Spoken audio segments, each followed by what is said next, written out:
Одоо манад харин 6G маань одоо хизээ яригдаж эхлэх бол тий. Бойд улс маань танахыг авмаар юм байна даа л гэсэн. Тэгээд хил нэгдсэн, тендерүүд зарлагдсан. Тэгээд арай өөр асуудал болсон л да. Тэгээд хойд солонгосоос хүмүүс уцаар ярьж байгааг харсан. Тэгээд манай элчингийнх болтой юм шиг л. Яа, ажил ядаргаатай байна. Гараад юм хий гэвэл бас хэцүү тий. Монголчууд бие бинийгээ ойлгох дэмжих тал дээр нэлээ тийм муу хүмүүс юм байна да. 112 техникийн партнер байгаа. 112 колбор байгаа гэсэн үг тийм. Хизээ хэдүүлээ ер нь unicorn болно гэж та одоо харж байгаа бай. За сайн байцгаана үзэгчдээ, та бүхэнд энэ өдрийн мэнд хүргэе. За Seven-Os podcast-ийн ээлж дугаар эхэлж байна. За өнөөдрийн дугаарт Монголын хамгийн анхны call center, contact center-ийн систем. За тэгээ дээрэс нь үүрэн операторын одоо тий бас хамгийн отгон. За яг ондоогоо бодвол ондогийн арай мөнөөж магадгүй. Гэхдээ ингээд технологийн хувьд бол одоо шал өөр төвшөнд хийгдсэн. За Lime компани үүсгэн байгуулагч, за тэгээд Colpro-гийн үүсгэн байгуулагч, за Lime-ийн гүйцэтгэх захирал, тулгай захирал маань оролцож байна.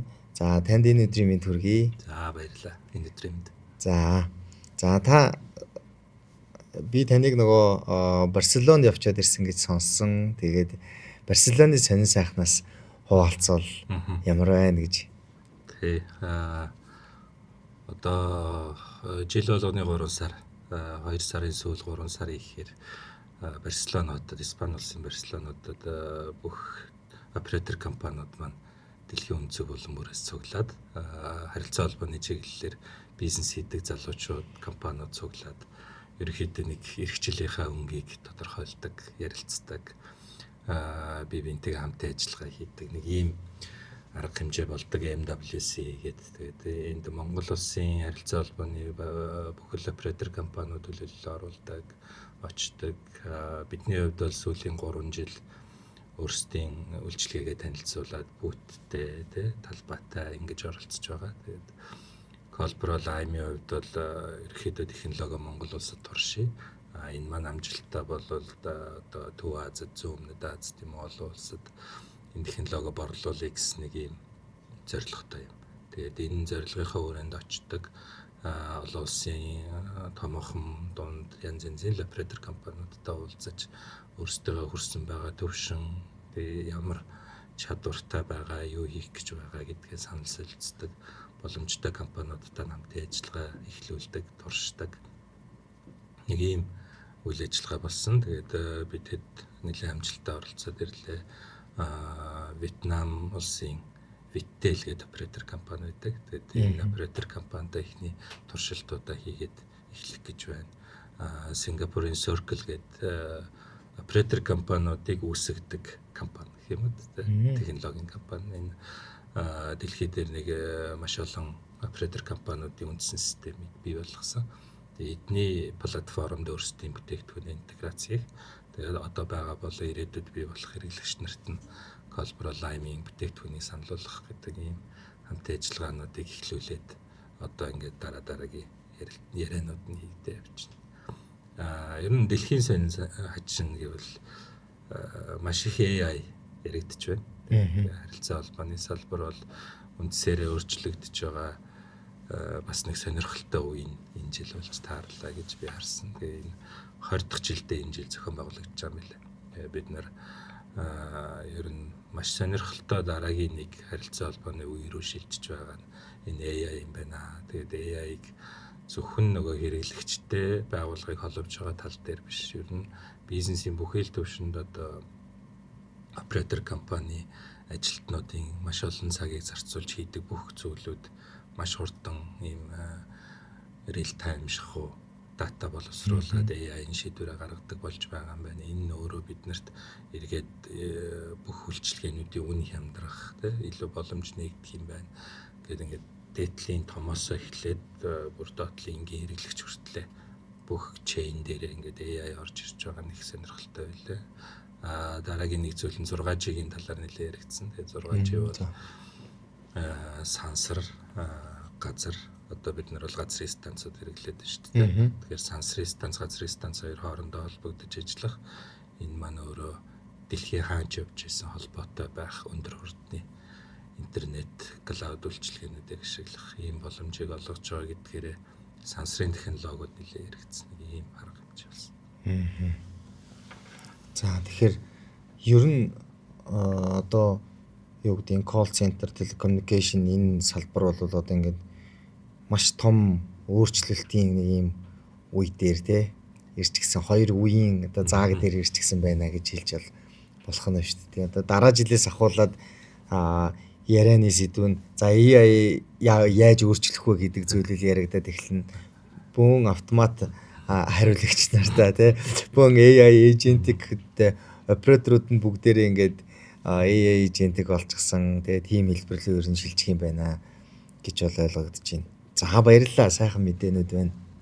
Одоо манайд харин 6G маань одоо хизээ яригдаж эхлэх бол тий. Тэг яг дэлхийд дахинаач яг 6G орох хугацаанаараа болоогүй тий.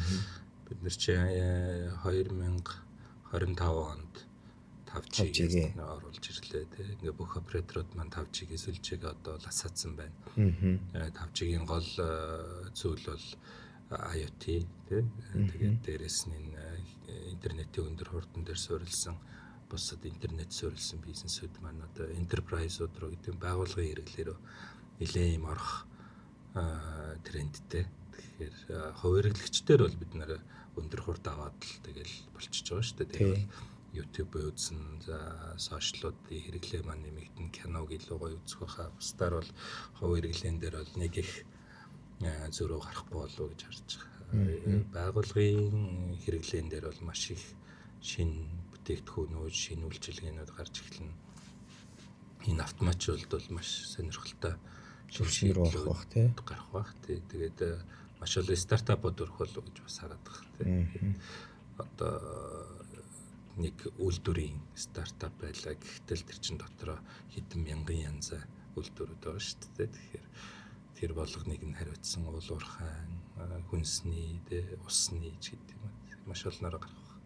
Тийм харин 5G ороод ирснээс хойш одоо ингээд нөгөө цахилгааны тооллорууд чинь бүгдээрээ автомат болж шилжээд тий нөгөө гадуур явдаг цахилгаан бичдэг байцаагч нар байхаа болоо шууд автоматар авдаг болсон.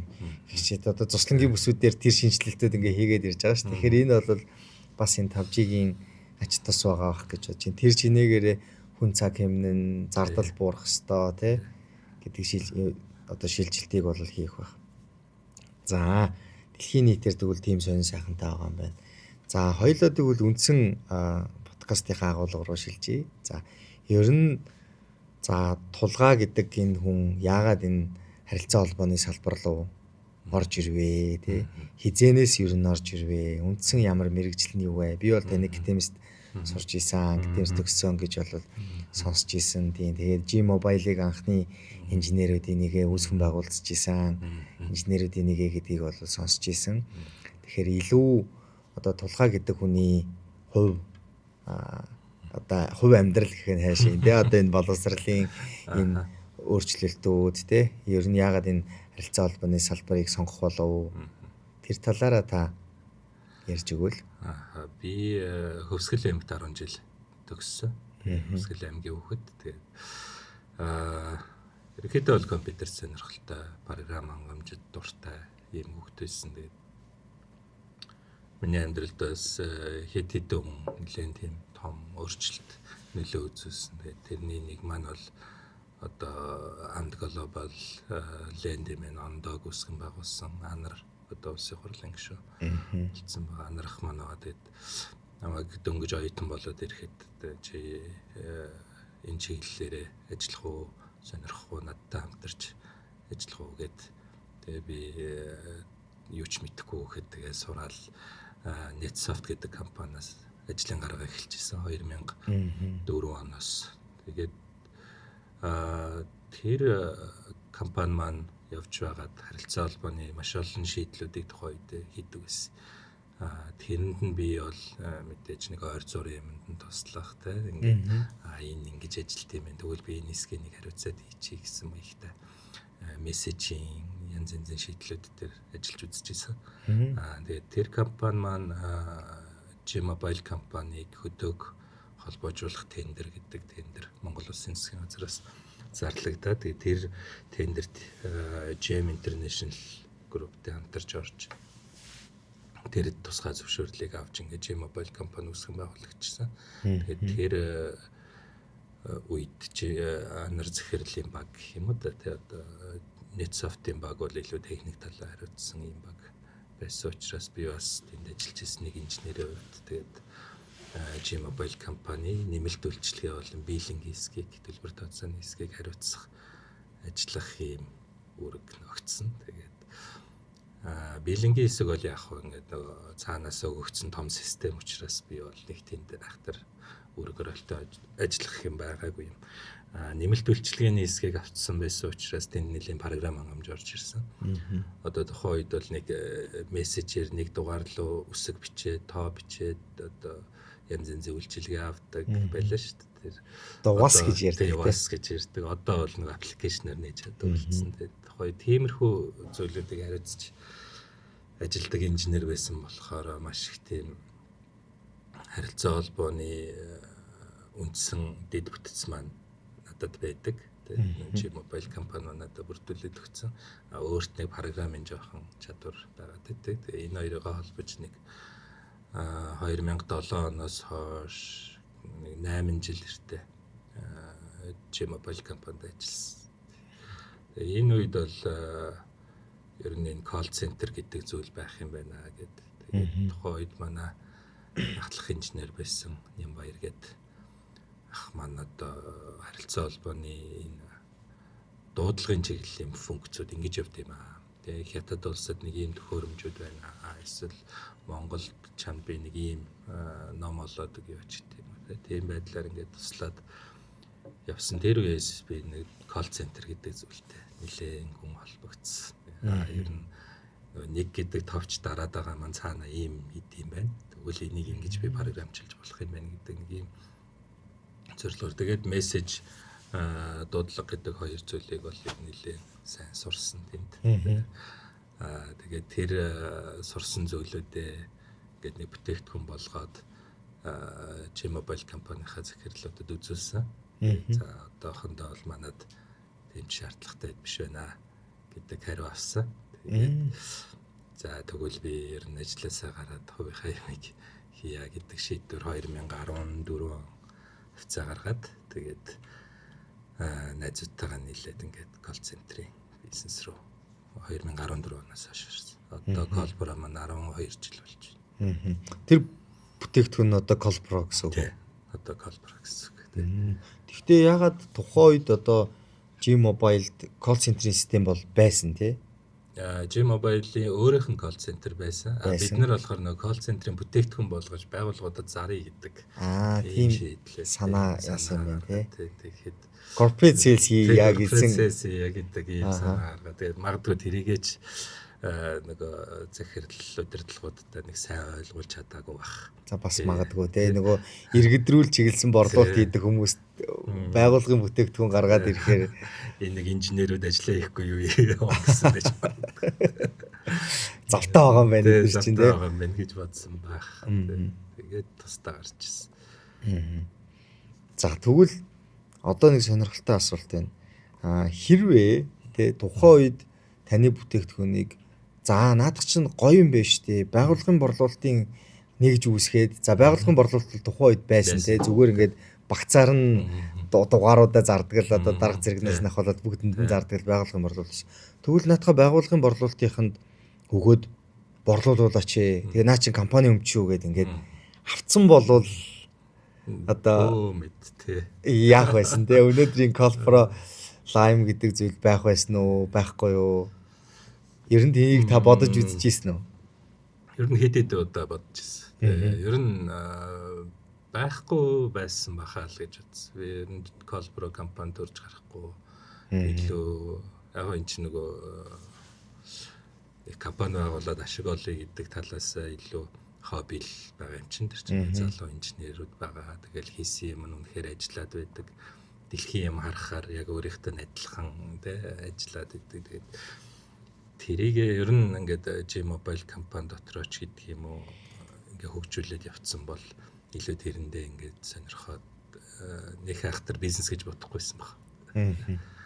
Харин тийм бах те. Тэгэхээр нэг басандаа захирлуудад бас одоо тухайн үед бол гомдчихсэн байх. Ер нь бол тухайн үед ойлгодгүй ч гэдэг юм аа. Гоё юм хийсэн баг чинь тий хүний гоё юм хийснийг яахгүй гээд ийм бизнес мэдхгүй гээд яг хөө тэр нь үнэхээр одоо өнөөдрийн хийндээ бас зөв болсон шийдвэр байна тий. Магадгүй тэгээд G-Mobile компани бүтээгдэхүүн байсан бол яг одоогийн хэмжээнд бас хөгжихгүй ч байсан байж магадгүй. Зөвхөн G-Mobile-ийн борлуулалтын хэмжээнд хязгаарлагддаг ч юм уу тий. Тийм. Чиний илүү нөгөө тусдаа гараа явчихор чинь бүх операторуудтай уулзраа олох бүгднтэй бүгднгийнхэн зовлон сонсох илүү нейтрал байран дээрээс нөгөө хэрэглэгчийн зовлон сонсох гэж маш олон G-Mobile хизээч миний үзэж чадхааргүй юм бэрхшээлүүд тулгарч эхэлсэн болохоор тэр ирээрэж бас хөгжсөн баг гэж бодсон. Тийм баг. Яг хөө тухайн үед бас арай өөр майндтай хүмүүс бол хөрөнгө оруулалт болгоод өгөөд ингээд бас гаргаж магадгүй тий. Одоо Gem International эздүүд их олон жилийн өмнө л да 12 3 жил гэхээр тэр үед бол тийм стартапын соёл юм байсан. Технологийн компани хөрөнгө оруулалт бол бас арай өөр байсан баг тий. Тэгээ миний ойлгодгоор бол Ant Global Ant л ер нь гарч ирж ээж.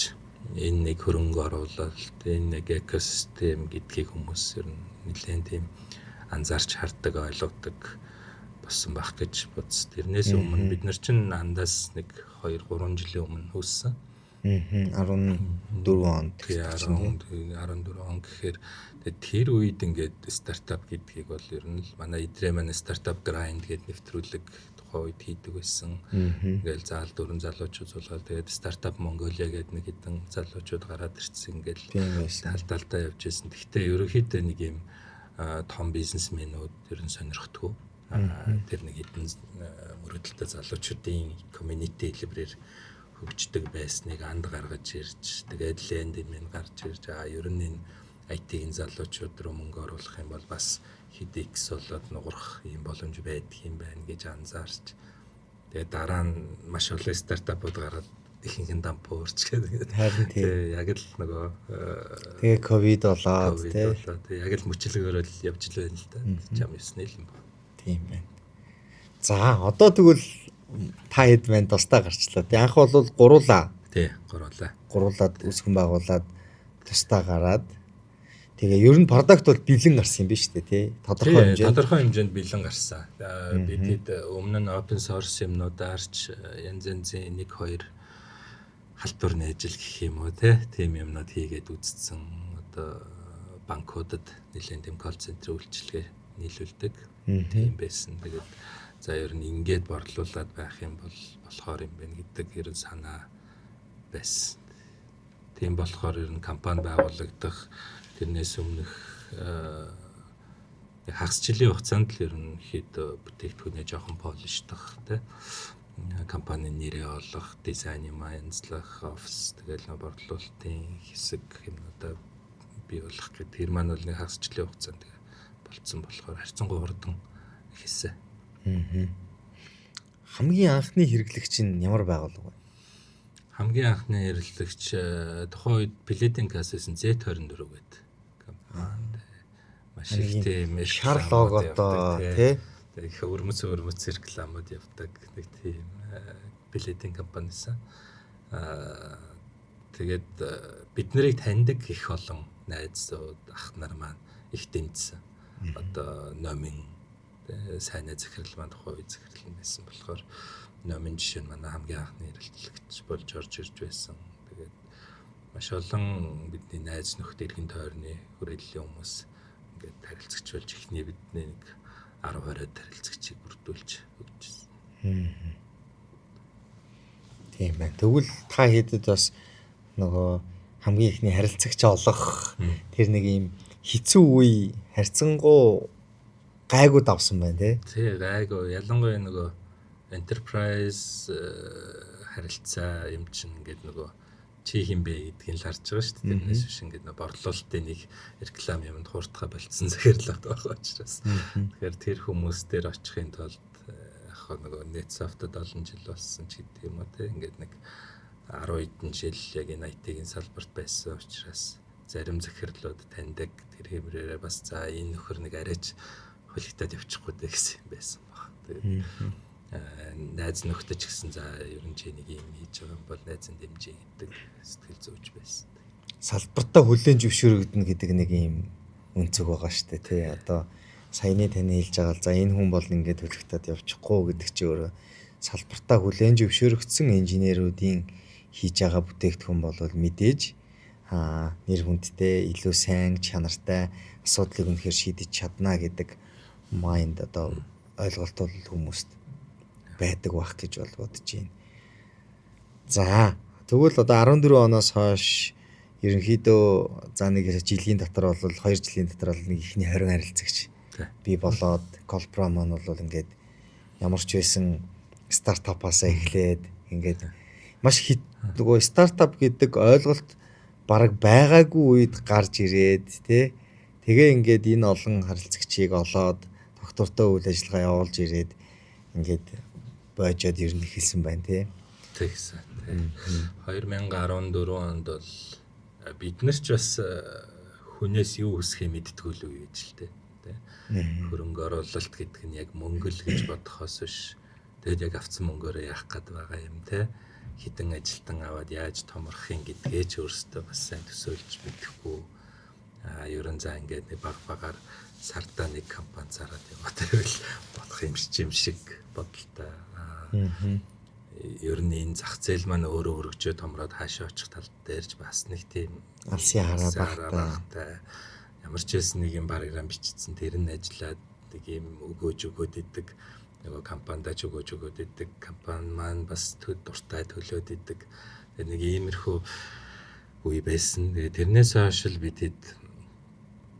одоо анхны одоо гуруулаа гараад манай одоо гүйцэтгэх захирал хийж байгаа айгуул захирал маань хамгийн анхны ажилтан болж орж ирээд ингээд дөрвөлээ болоод тэгээ дараагийн залуучууд маань орж ирээд ингээд нэг 10-аад хүн болтол бол ерөнхийдөө жоохон бүдэг батдаг.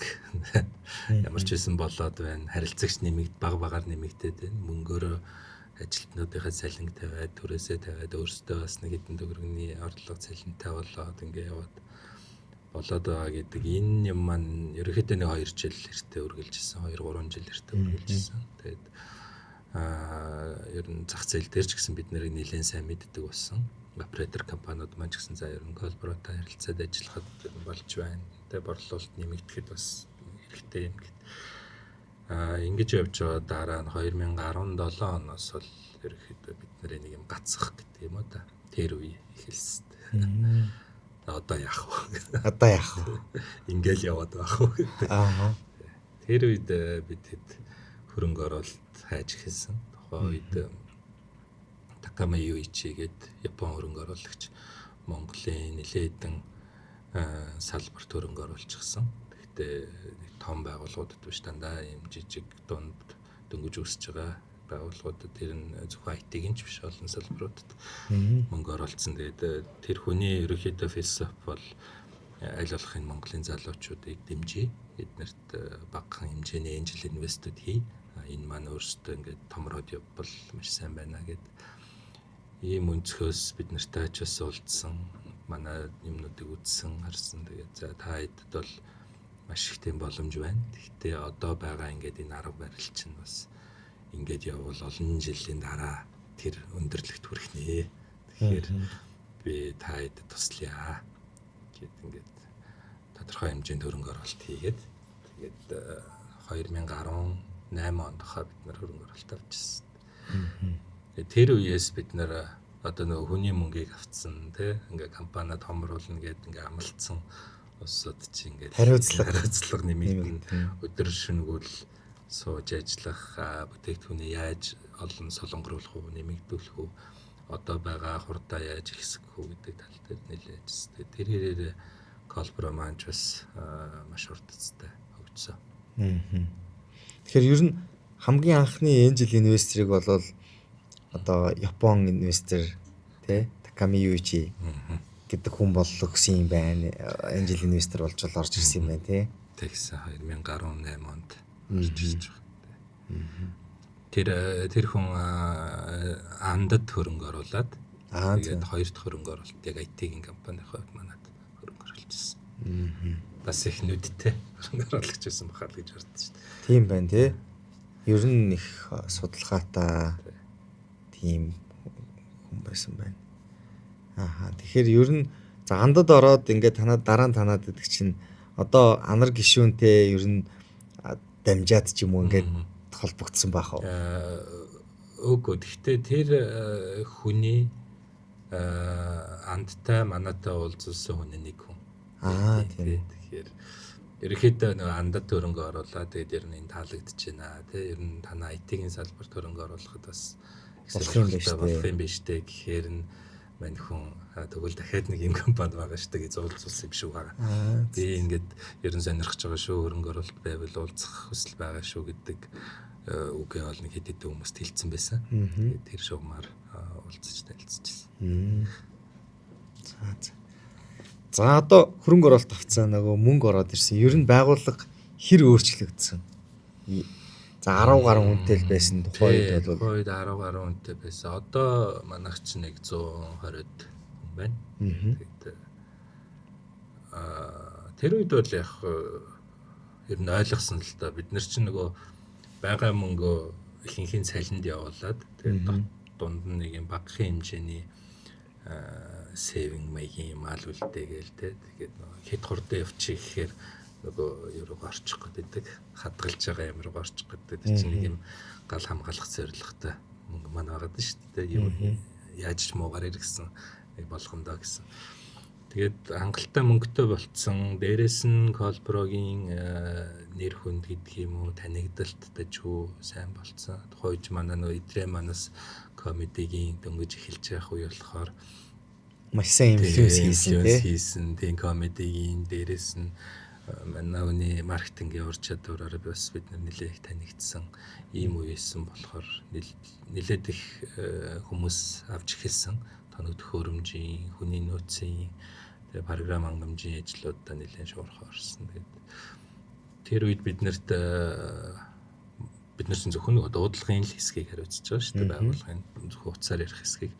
Тэгээ мессежийн хэсэг гэдэг нэг том зах зээл хоосон байгаад идэг. Тэгээд Colbro text гэдэг үйлчилгээ маань одоо бол Colbro voice гэдэг маань call center үйлчилгээ. Colbro text гэдэг маань мессеж болоод social суугуудын ер нь текст харилцааны үйлчилгээг болж байгаа. Тэгээ Colbro text үйлчилгээ тухайн үед хөгжүүлж бидэд гаргаж ирсэн.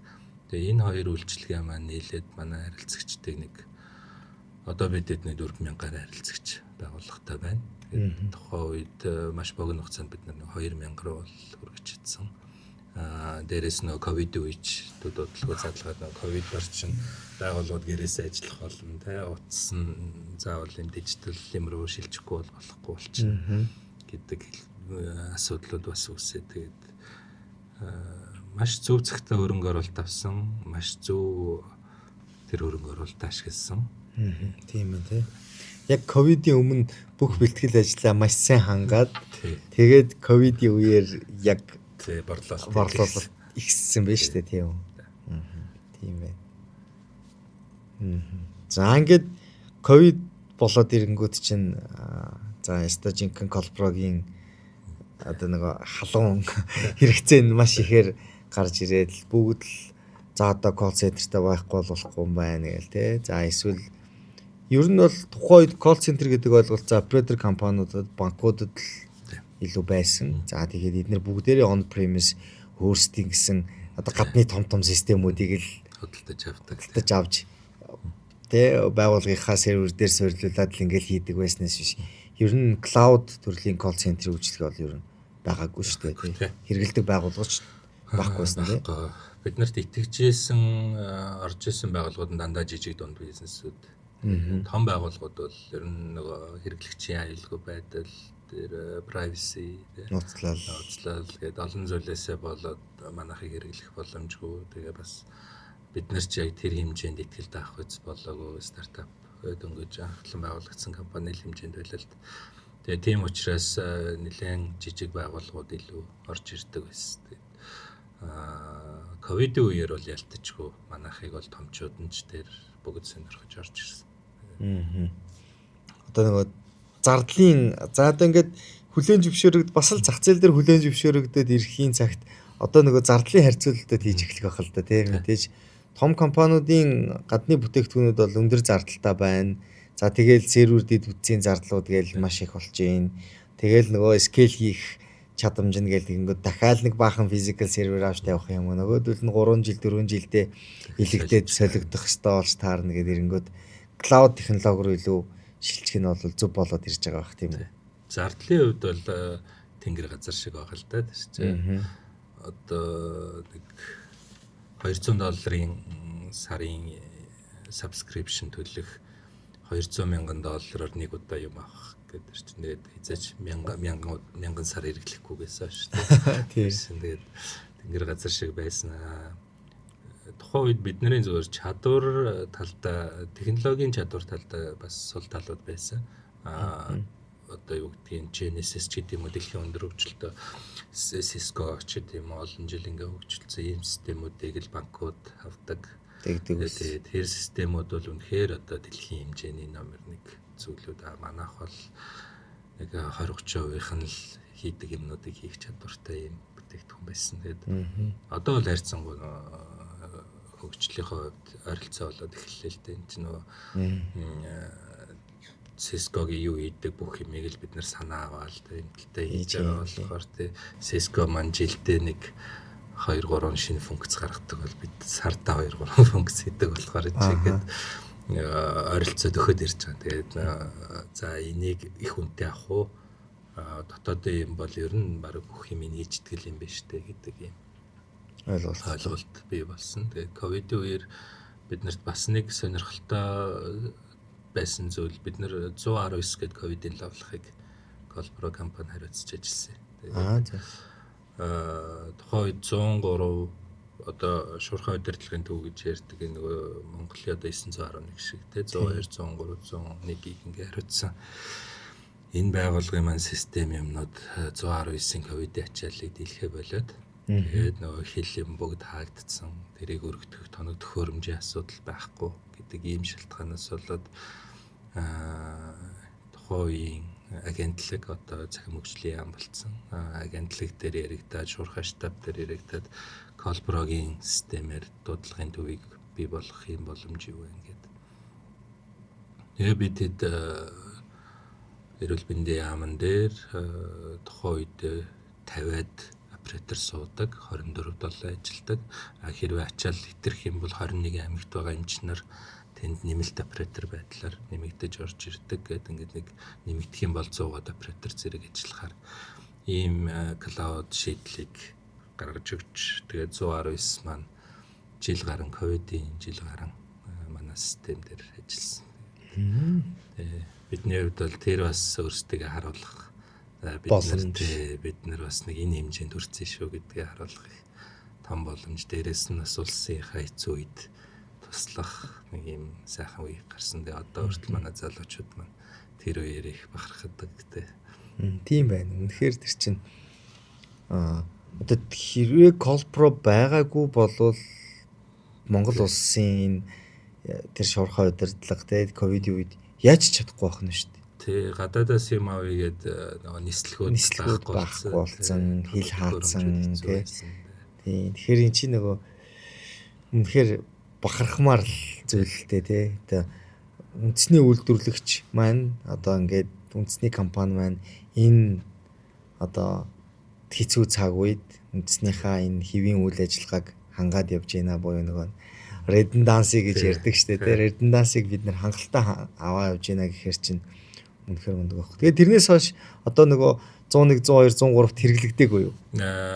Тэг яг хоо тухайн үед улс маань танахыг авмаар юм байна даа л гэсэн. Тэгээд хил нэгдсэн, тендерүүд зарлагдсан. Тэгээд арай өөр асуудлууд болсон л да. Гэхдээ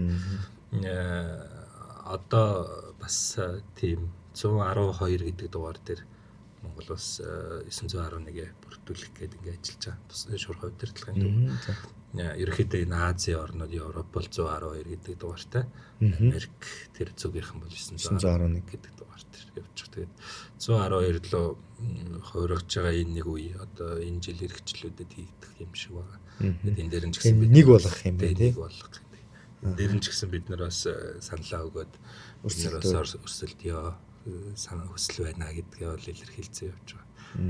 Тэгээд тэр 119-өөс хойш бол ерөнхийдөө банкуд гэдэг юм уу оператор компаниуд том байгууллагууд бол бид нарыг за эдгээр бол ер нь нэг том хэмжээний ачаал аваад явхад бол болох юм байна гэдэг ийм бас итгэлцэл бий болоод тэгээ бидэд тэрнээс хойш харилцагчийн тооч гэсэн сайн нэмэгдэж байгаа. Тэгээд томоохон харилцагчид маань биднэрт ингээд итгэж үйлчлэгээ даатгаж байна. Бид нараас ISO 27001 гэдэг аюулгүй байдлын стандартаа хангалаа.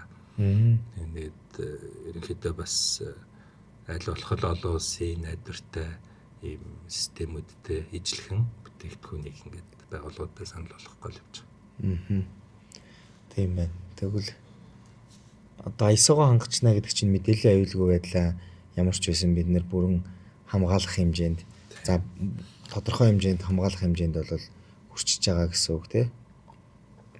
Тэгээ хамгаалах дээрээс нь яг хэвийн найдвартай ажиллагаагаа хангах бид нар дотроо зохион байгуулалтын хувьд хариуцлага өндөржүүлэх тийм мэдээж 100% найдвартай систем гэж байхгүй. Гэхдээ аль болох бид нар рискүүдийг урьдчилан харах, тэрнээс хамгаалах ийм процессуудтай болж байгаа. Энийг улам сайжруулж байгаа. Тийм байна. За одоо ингээд ер нь B2B бизнесийг ингээд та нар хийгээд B2B бизнес зориулсан продуктуудыг гаргаад явсан тий. Lime маань ер нь яг хизэнээс эхлэв тий. Тэгээд яг ингээд яагаад ер нь Lime-ыг гаргах болов? Lime өөрөө ер нь энэ үндсэн операторудаас юугаараа ялгаатай технологиор хийгддгийг тий. Хэрхэн ажилтгийг гэдэг талаас нь та бас нэг тайлбарлаад өгвөл. Ерөнхий санаа бол 2019 оноос гарч эхэлсэн. Тэр бол одоо бидний мэдхээр бол Viber тийм Монголд маш их өргөн дэлгэрээр хэрэглэгдээд тэгээд дараа нь Facebook Messenger-үүд ч гэсэн ингээд WhatsApp ч гэдэг. Тэгээд бид нар ер нь ийм технологиуд хөгжүүлэх боломж байгаа юу гэдэг. Энэ бол өмнө ч бас G-Mobile дээр яригддаг байсан санаанууд л та ер нь аппликейшн хэлбэрээр дуудлагыг ингээ явуулах юм боломжууд юу байх вэ гэдэг. Тэр санааг бид нар 2014 онд байгуулагдахтаа байсан технологиор хийх гэж их олон жил үзсэн. Тэгээд технологийн хувьд үнэхээр болохгүй сур технологи нь өөр асуудалтай байсан учраас бид нар тэгээ орхицсан байсан. Тэгээ 2019 оноос Facebook Messenger, Viber энтрийн хөгжлүүдийг хараад эдгээр ер нь асуудлаа яаж шийдэд ингээд явсан Google тэргүүтээ томчууд маань ер нь real time communication гэдэг интернетийн суурь дэвтцээр дамжуулан яриаг дата яриа дамжуулах ийм боломжуудыг бий болгосон протоколууд гаргаад энийг нь дэлхийн том компаниуд өөрсдийн системүүдтэй ингээд имплемент хийгээд явсан. Тэгээд энийг ерөнхийдөө анзаарч харж ирсэн болохоор за ер нь энэ нэлээд чиглэл байж магадгүй гэдэг. Тэгээ энэ маань ч үнэхээр ингээд олон зуун мянган хэрэглэгч интернетийн ямар ч орчинд байсан, дэлхийн аль ч улсад байсан ингээд хоорондоо ярьж болох юм байна гэдэг энэ харьцангуй дажгүй батлагдаад эхлэнгүүт. За тэгвэл энийг суур технологи болгож аваад дээр нь аппликейшнийг хийчихээ. Доотлын суурь дэд бүтцээ бол Colbrog-ийн харилцаа холболтуудаар ингээ явчих гэсэн ийм санаа гаргаад ерөнхийдөө аппликейшн хөгжүүлж эхэлсэн. Тэгээд аппликейшн хийдэг оператор компаниудад бас танилцуулсан. Танаад бид нар ийм аппликейшн хийж өгье гэд яагаад гэвэл нөгөө бид нар чинь оператор компани лиценз байхгүй учраас өөрсдөө үйлчлэгээ гаргах боломжгүй. Операторудаас л очиж хэдүүлээ орлого бай бид нар аппликейшн хийе гэдэг байдлаар энэ хамтын ажиллагаанууд нэлээ яригдсан боловч яг ажил хэрэг болж чадаагүй. Тэгээд манай дотоодын операторууд гэсэн шүү дээ тий. Тэгэнгүүт бид хэд 2020 оны сүүл байсан баха. Тэгээ юунд харилцаа холбооны зохицуулах оронд бид нэр оператор компани болъё гэдэг хүсэлтэд өгж эхэлсэн. Тэгээ энэ маань бас тодорхой нөгөө шаардлагууд байдаг болохоор тэр материалуудыг бэлдээд өгөөд бид нэр 2020 онд юугаа тусгай зөвшөөрлөө аваад ийм харилцаа холбоотой ажлууд маань хийгдэх ийм боломжтой болсон. Тэгээд бүх оператор компани тухайн үед бид нэр 72 гэдэг дугаарлалтыг тий авч ирсэн. Тэгээд бид нар бол өөрөн оператороос өөрлөлтөө одоо өөрөн гэдэг маань ондоо болоод нөгөө Моби, Unitel, G-Mobile, Skytel ондоо гэдэг энэ 5 оператор ба. Тэр хэд маань бол нөгөө суурин станцууд бариад тэндээс радио төлөвлөгөөнөөр гар утсан дээр SIM картаар дамжуулаад яриа мессеж үйлчилгээ хүргэж байгаа. Бидний хувьд бол интернет дээр суурилсан яриа мессеж үйлчилгээ хүргэх хэрэгтэй лиценз гэхгүй. Тийм учраас бид нэр за ямар ч үсэ энэ төрлийн анхны лиценз юм байна тийм. Тий яг хуу 7-тоо сэр гэдэг гэрээ бол нэлээ их байгаа. Одоо Univision ч 7-тоо 77. Тий. G-Mobile Net ингээд 78 ч гэдэм ингээд Mobi Net-ийн 75. Энэ чинь бас ялгаагүй интернетэд суурилсан яриа дамжуулж байгаа үйлчилгээ юм байна. Тэдний тэгтээ хэрэглээ нь бол илүү нөгөө суурин утасны Innovation-ы гурвалсан үйлчилгээний утасн дээр. Та хэдийнх болохоор энэ IP фоныг ашиглаад аппликейшн хийгээд аппликейшн дээрээс ярьж байгаа гэсэн тий. Идеа нь бол тийм зөрүүтэй. Тэгээд хүмүүс Viber ашиглаж болоод байгаа юм чинь. Бид нэг тиймэрхүү ап гаргачээ. Тэгээд тэндээс утасны дугаартаа 72 дугаартаа хашиж ярьж болно гэдэг ийм санаа явж байгаад 2 жил хэртэ хөгжүүлэгдээд 21 оны 10 сар тухай бидэд ч үйлчилгээнд гаргачихсан. Тэгэхээр одоо яг хөө би нөгөө ондоо ч ингээл харилцаа холболтой хийх зөвшөөрлөө авах гэж ингээл нэг юм маш их хэцүү алхмыг ингээд туулсан шүү дээ тий. Одоо би зүгээр сонсож байгаа нь тэр тий. Тэгэхэд бол тэрний хажууд бол одоо бусад нөгөө 77-тоо 7-тоо сэрүүд шиг нэлээд хурдан бөгөөд амархан бол чимээг өгөх авчихсан юм байна. Тэгсэн хэрнээ нөгөөх нь өөрөө операторыг шиг хэмжээний гар утсан дээр ажилдаг платформ болоод гараад ирчихсэн юм байна шүү дээ тийм үү? Тий яг хоо яг өөрөө албаны тэр их том дэвтэрч техникийн боломжуудыг бол хэрэглэгчдэд үзүүлэхгүй л байгаа л да. Зөвхөн тэдний өгж байгаа интернет дээр суурилсан. Тийм байна. Үйлчилгээ. Тэгэхээр нэх өрсөлдөхгүй тий. Ер нь бол өрсөлдөөн багтай.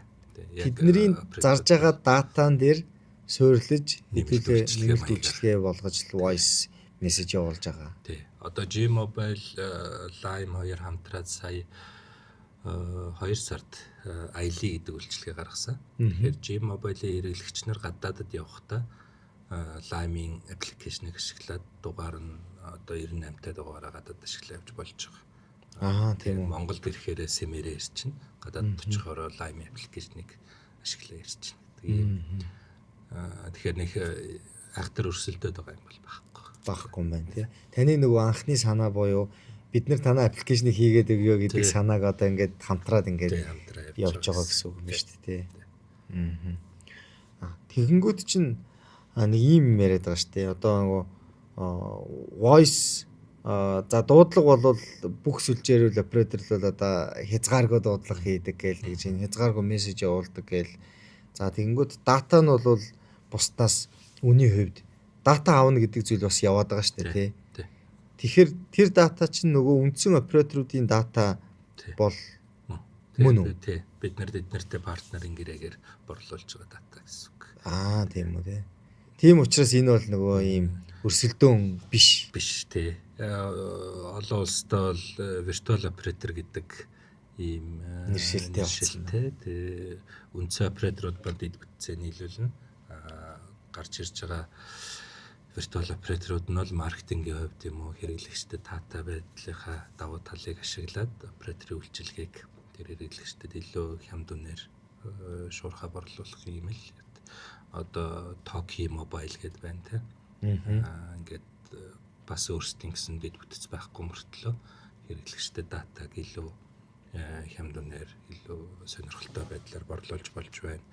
Chaos гэдэг Mompay дээр суурилсан бас нэг юм оператор байгаа. Тэгээд ерөнхийдөө энэ виртуал операторын чиглэл рүү л хөгжиж байна. Ер нь манай операторуудад бас яг энэ дагалдах нэмэлт үйлчлэгээнүүд байгаад байгаа юм байна тий. Одоо Tokyo Mobile, Chaos, Lime гэдэг энэ гуравчин бол яг өөрсдийн гэсэн дэд бүтц байхгүй. Гэхдээ бусад операторуудынхаа дата үйлчилгээ бол яриа бэсч үйлчилгээг илүү өөр багцаар, илүү хямдралтай ч юм уу, илүү сонирхолтой өнцгөр борлуулж байгаа л хэлбэрүүд юм. За. Одоо ойлгож эхэлж байна. Тэгэхээр юу юм бэ штэ. Одоо Call Pro бол эхэндээ контакт центрийн, call центрийн систем хэрэглүүлдэг газар байсан бол одоо дугаартаа болоод ирснийхаа дараа өөрсдөө харилцаа холболтыг шууд 72 та дугаараараа дуудлага хүлээж авдаг болцсон гэсэн үг юм байна тий. Тэгж байгаа. Тэгээд тэр нь Call Pro руугаа ч орж болно. За хувь хэрэглэгч нь Lime-ийнхаа дугаараар уцаар ярьж болно. Гадаадад уцаар ярьж болно. Интернеттэй л байхад бүх зүйл ажиллана тий. Lime гэдэг нэрийг ер нь яаж одоо бодож олж өгсөн бэ? Lime гэдэг нэрийн түүх. Одоо чи ингээд операторын зөвшөөрөл аваад Lime бий болоод эхэлсэн үү? Ер нь тэрнээс өмнө нэгдэж байгаа ажил. Өмнө нэгдэж байгаа юу? Тэгэхээр нөгөө зөвшөөрлөө хүсхийн тулд нэртэй байх хэрэгтэй. Тэгэхээр тэрнээс өмнө за ерөнхийдөө бид нэг юм аппликейшн гаргая гэдэг. Тэгээд компани дотроо нэлээ ярилцаад тэгээ залуучуудаас санал аваад ямар нэрнүүд байвал зүгээр гэж бодож байна гэдэг. Тэгээ манай тухайн борлуулалтын менежер байсан эмэгтэй энэ нэрийг өгчээсэн онлайн гэдэг.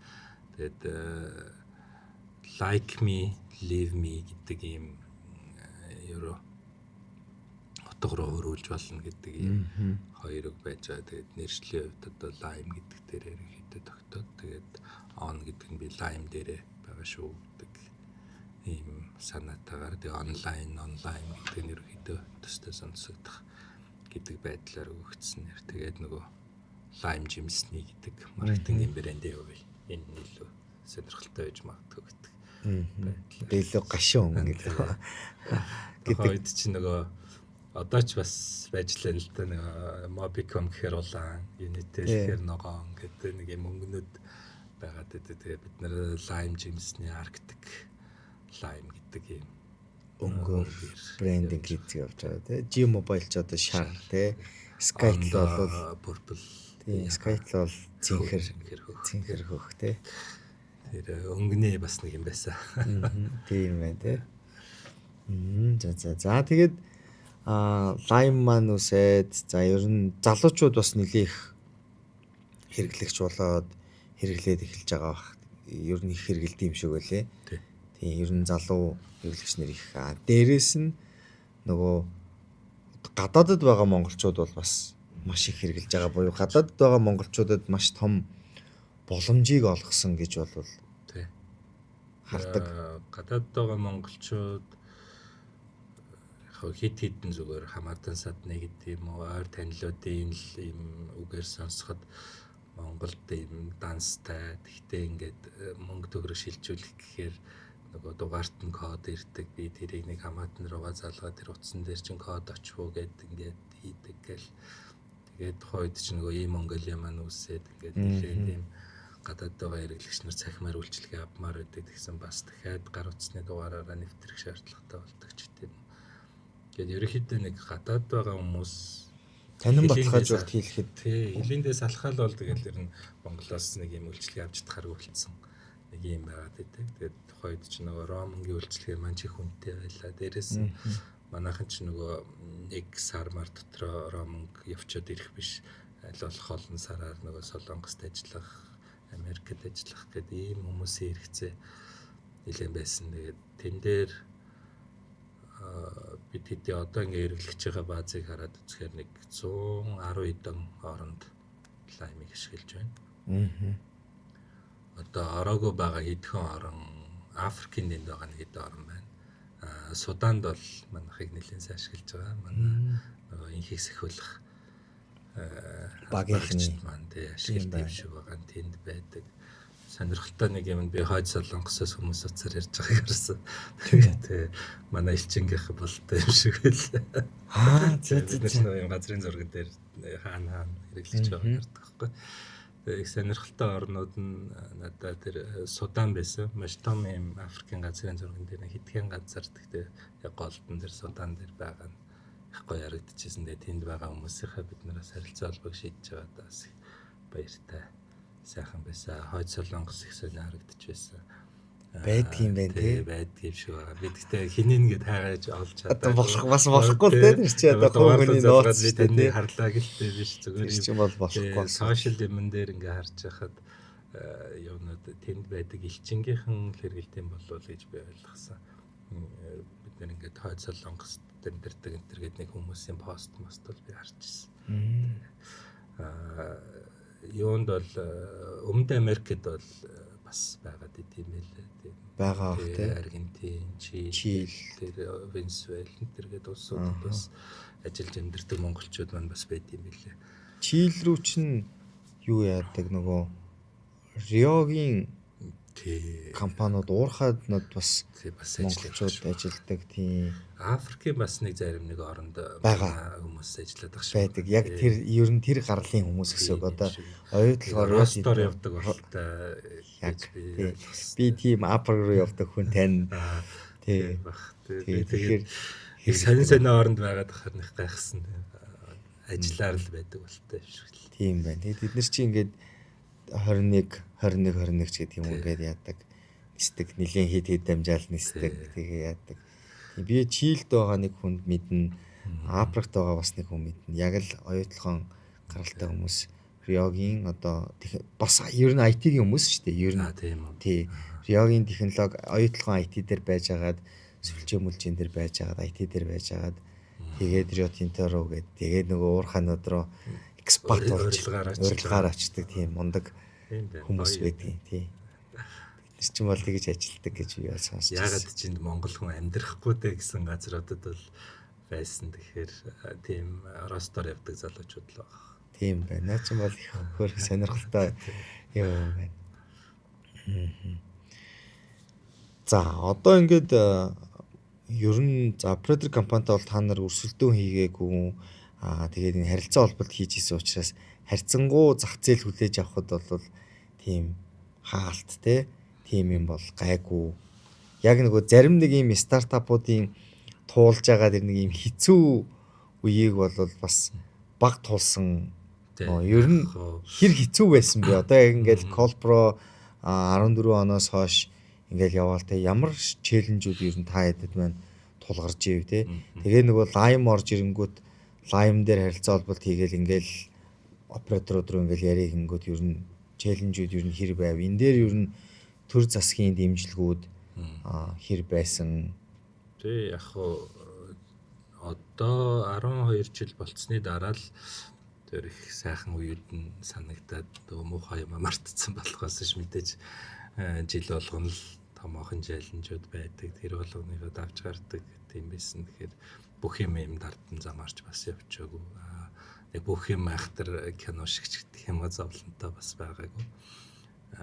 Ер нь хамгийн том зовлон бол монголчууд бие бинийгээ ойлгох дэмжих тал дээр нэлээ тийм муу хүмүүс юм байна да гэж боддог. Тэгээд бид нар нэг юм хийх гээд байна гэд очиход наа ч болохгүй дээ, бүтэхгүй дээ, эсвэл та нартай бол хэлэхгүй гэдэг нэг юм дотроо нэг хэдий туваагдсан юм шиг тийм иймэрхүү одоо G-Mobile-ийн өгшөлттэй учраас бус операторуудад байж болохгүй ч гэдэм үү та нар тэгвэл тэднийтэй хамтарч байгаа юм биш үү тэгвэл манайх хамтрахгүй байж гэдэг юм уу нэг тиймэрхүү асуудлууд нь зохицуулахад нэлээх хугацаа шаарддаг ярьдаг тэгээд эцсийн дүндээ тэр чинь тэгэл тийм байна хамтрах нь зөв байна л гэдгэрүүг л очиж байгаа болохоор шал дэмий зүйл дээр маш олон хэрэггүй ярианууд хэрэггүй бие биенийхээ энергийг шавхсан цаг зарцуулсан ийм зүйлүүд л их болдог. Тэрнээс биш тийм их ч юм али сонирхоод дэмжиж үзье болохгүй бол тэрлэц гэдэг ийм майндсет байвал болон бид нар маш олон зүйлийг туршаад болохгүйг нэлэрт бидэд болохыг нэлэрт хөгжүүлээд ингээд явах боломжууд одоо хүртэл бас ингээд бэрхшээлтэй зүйлүүд байж л байгаа юм. Тэр бол одоо лаймыг анх гарч ирэхэд наадах ч юм бол хууль босч гэдэг юм уу те болдоггүй зүйл гээл те ингээд яриа явуулдаггүй юм гээл. Тэгэл одоо яг манайх шиг аппликейшнуд бас ингээл зөндөө бий болоо. Колбро шиг үйлчилгээ бол ер нь байх ёсгүй наадах чинь хэрэглэгчийн аюулгүй байдал ингээд сүрэн дампуурна л гэдэг. Одоо яг манайх шиг колбро шиг ингээл 10-аад компаниуд бий болцсон тус тусынхаа секторт бас дэжгүй борлуулалт хийгээл явж л байна.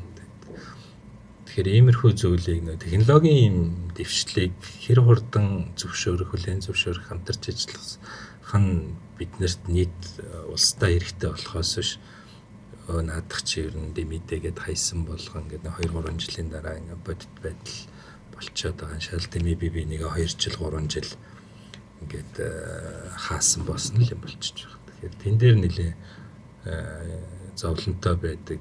Бидний хувьд бол мэдээж колбро Монголд байгаа бизнесүүд бол манай гол санхүүгийн боломжуудыг те орлогуудыг бүрдүүлж байгаа. Тэгээд бидний гол зорилго маань энд олсон мөнгөөр Монголдо илүү томрох биш. Энэ олсон мөнгөөр илүү гадагшаага экспаншн хийх, илүү олон улсад энэ бүтээгдэхүүлчлэгийг борлуулах юм сонирхол байна. Одоо ингээ 3-4 дахь жилдээ миний хувьд сая явчихсан ингээ 4 дахь жилдээ дараалаад Барселонд тэр ивентэд очиж байгаа. Тэнд байгаа яг өөрсдийн ижил чиглэлийн компаниудтай ингээд өөрсдөө харьцуулахад бол дутах юм байхгүй. Сайн имиж тийм үнэхээр боломжтой байна. Монгол гэдэг нэр өөрөө тэнд үнэлэгдэхгүй байгаа. Нэг тийм асуудал байна. За тэрийг нь бид нар сая Colbrod Сингапурт компани байгуулад тэгээд одоо Сингапурын компани гэдэг нэрээр тэр хүмүүстэй яриа хэлцээрүүдээ хийж эхэлж байна. Энэ ч өөрөө нөгөө Сингапурт гэрээ хийгдэх нь өөрөө аль талдаа цэвэр амар хуулийн янз янзын маргаан гарвал шийдэгдэх нь хялбар гэдэг юм байдал. Нөгөө талаас нь бас шаардаад байна. Тэгэхгүй бид нар одоо Монголын хувь шүүхийг сайн мэдэхгүй ээж та эддэг гэрээ хийж чадахгүй нэ. Систем чинь болоод байдаг. Энэ чинь болохгүй байна гэдэг ийм байдаг учраас бид нар бас ингээс ингээд тал руугаа жоохон анхаарч эхэлж байна. Төв Азад бид нар Киргиз салбар ажиллаж байгаа. Узбекистан тэр Киргиз салбараас маань нэг банкбос компани маань харилцагч компани маань өргөжөөд Тажикстан салбартаа болсон. Тэгээд Тажикстанийнхаа салбарыг бас колброгоор шийдмээр байна гэдэг ингээд бид нэр Тажикстан ингээд салбар гэхэд бас хэцүү зөв үйлчлэгийг бол оруулсан. Гэхдээ Киргизийн офисоос Тажикстан гэдэг хоёр ингээд хариуцаа явж байгаа. Узбекистанд, Казахстанд болж байгаа ивент юм дээр ингээд байнга очиж ингээд өөртөө танилцуулж явж байгаа гэл. Ингээд энэ маань өөрөө бид нар Монголд өрсөлдөх гэхээсээ илүү гадаадд бид нар ямаа зарчих юм боломж байна. Хэдүүлээ эндээ нэг учраас болоод нэг нөгөө хэлэхэд одоо колброл харилцаа холбооны технологийн чиглэл дээр бол хамгийн адвансд Монгол дотроо явж байгаа учраас хэдүүлээ энэ дээрээ бас нэг жоохон эв зүгээ олчихъя. Тэгээд бид нар нэг жоохон төчлөх гээд үзье гэсэн нэг юм л амбиц байгаа юм. Энэ маань болчих юм бол энэ нэг гаргасан шугам замаар дараагийн стартап компаниуд, IT-ийн компаниудад туслах нэг чим гаргаж өгөх нэг юм л ирээдүй харагдаж байгаа. Тийм байна. Тэгэхээр би нөгөө өмнөх подкастн дээр бас Амраата Дурангийн Амраата ярьжсэн. Амраа тэгжилжсэн. Ер нь Америкт юм уу гадны оронд headquarter нь байгаад Монголд яг back office нь инженерүүд нь байгаад ингээд байж ивэл одоо бид нэр дэлхийд гарч бол чадах юм байна. Нөгөө өстой яг саяны таны шүүхийн кейсийг ярьж байгаа байхгүй. Шүүхтлээ гэж бодоход гэрээний маргаан гарлаа гэж бодоход тий Монгол team experience байхгүй, шийдвэрлэж исэн кейсүүд байхгүй. Тэгээ ингээд нөгөө олон улсын хөрөнгө оруулалтууд Монгол руу ороод ирэхэд л бөө маргаанууд асуудлууд нь уул уурхаа дээрээсээ эхлээл ингээд үүсдэг тий. Улс төрийн янз бүрийн нөхцөл байдал юм байдаг учраас ер нь байгууллагууд тех сонирхол ихтэй байд юм байна. Тийм учраас угаасаа ингээд Монголд back office нь артлынх нь инженерүүд нь ингээд байж идэг. Headquarters нь бол ингээд гадаад байх нь бол хамгийн зөв шийдвэр юм байна. Тэгжиж бид нэр ирээдүйд unicorn болох тэр алхмыг бол хийж чадах юм байна гэж хэлж ирсэн байхгүй. Тийм би бол тэрнтэй 100% санал нэг байна. Монголоос маш олон стартап компаниуд, IT-ийн компаниуд олон улсад гарах гэж хичээж байгаа, зүтгэж байгаа. Тэгээд тэр нэг улсын нэр хүнд дээрээс нь нэг хойш шүүхийн асуудал мэдээж тийм байн гарахгүй байх л та. Гэхдээ нөгөө талын тавьдаг шаардлагууд нь бол хэдүүлээ ойлгомжтой цэвэрхэн бай. Та нар Сингапур болчих, эсвэл Америк болчих, бид нэр тэр дүрмээр нь тогломоор байна. Тэгэхгүй ингээд цоошин дүрм дээр та нартай тоглох сонирхол угаасаа дэлхийгээр дөрөнгө холбоо байж л байгаа шүү дээ. Тэгэхээр заавал та нартай хамтарч ажиллахын тулд бид нар Монголдоо л байна гэдэг Монголыг судлаад гэдэг юм бол бүтэхгүй л гэсэн. Тэгээд бид нар ямар ч байсан нэг тийшээгээ шилжих хэрэгтэй юм шиг л. Мэдээж back office залуучууд бүтээж байгаа гол хүмүүс маань бол Монголдоо байна л та. Одоо Монголын Колпрогийн хувь эзэмшилтэй Сингапурын компани тэгнэ гэсэн. гэж явна л гэсэн үг шүү дээ, тийм үү? Тэгэхээр яг толгой компани нь Монгол учраас энэ бол Монгол unicorn, Монгол стартап, олон улсад гарч байгаа стартап гэдэг өнцгөрөөр явах байх л та тий. Би тэр сая бас Viber-та exclusive Монгол дахь гэрээ байгуулсан. Тэгээд яг Монгол дахь биш ерөнхийдөө worldwide эрхэлтэй. Зөвхөн Монгол дээр үйл ажиллагаан дээр бол exclusive шүү гэдэг. Тэгээ энэ боломж маань өөрөө бас их сонин түүхтэй олдсон. Бид нэр 2000 намайг G-Mobile компаниас дөнгөж гарчаад байж хахад бид нэр энэ Viber-та нэлээд хамт ажиллагаа Twitter-тэй бас collaboration Twitter-ийн Монголдоос анхны сурталчилгааны бизнесүүдийг оруулж ирж байсан. Twitter-дээр бас нэлээд үйл ажиллагаа явуулдаг байсан. Тэгээд тэр харилцаа маань Сингапурт байгаа Азийг хариуцдаг Twitter-ийн захиралгээд залуу байж таараад тэгээд тэр залуутай холбогдож хамтарч ажилладаг байж байгаад тэгээд бас нэг яг энэ чиглэлээр би дараагийн хүмүүстэй уулзмаар байна гэдгсэн Viber-ийн Азийг хариуцсан захиралгээд залуу надтай танилцуулж байсан. Тэгээд тэрнээс хойшоо яг энэ чиглэлээр нэг их юм хийгдээгүү орхицсан байж байгаа. Сая хэдэн жилийн өмнөөс Сингапур улсад салбар байгуулах, тэгээ энэ чиглэлийн expansion хийхэд тусалцаа хэрэгтэй байна гэд нөгөө таньдаг хэдрүүгээ ингээ холбогдсон.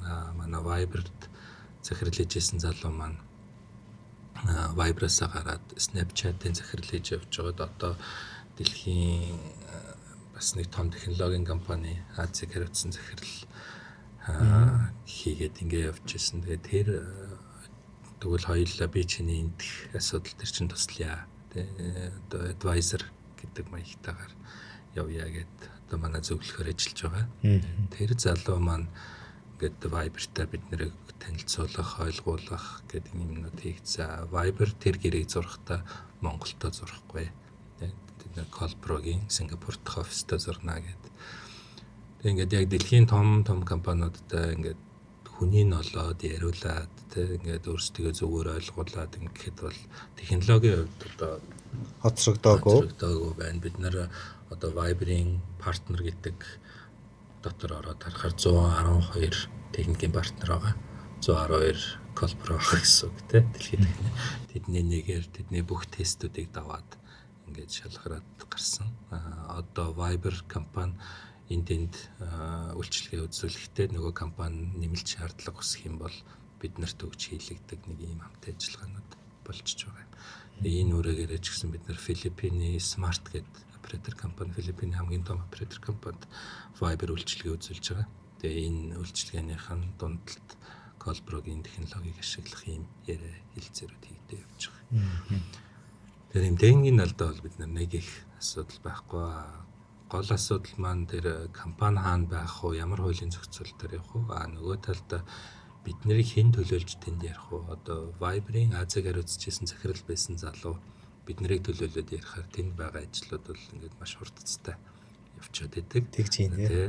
Бид нар очиод нэг өөрсдийнхөө чаддаг англиэр ярихаар тэгээд болдоггүй. Нэг ийм асуудал байгаа учраас тэгээд бид нар бас зөвхөн технологийн гэхээсээ илүү маш олон тэр хуулийн, санхүүгийн, борлуулалтын одоо тэр гэрээ хэлцлийн ийм залуучууд төрж гарч ирэх тэд нар маань их сайн дэлхийн хэмжээнд боловсрох тэр чинээгээр Монгол компаниудаа дэлхий рүү холбох гүүр болох тийм бид нар бас тэр хүмүүст нь тийм боломжийн хэмжээний цалин өгөх чадвар сууха тэр санхүүгийн боломжийг маань ингээд хөрөнгө оруулагч нар маань нээж өгөх гэл ингээд нэг юм уялдаа холбоотой л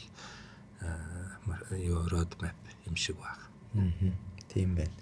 Тэр тийм Viber би банкнд байхад танах дөнгөж 21 онд л тийм Viber-ыг оруулж ирээд тэгээ Viber-аар нөгөө масс мессежүүдийг түгээдэг маркетингийн сувгийн гэрээнүүдийг анх хийж исэн тийм.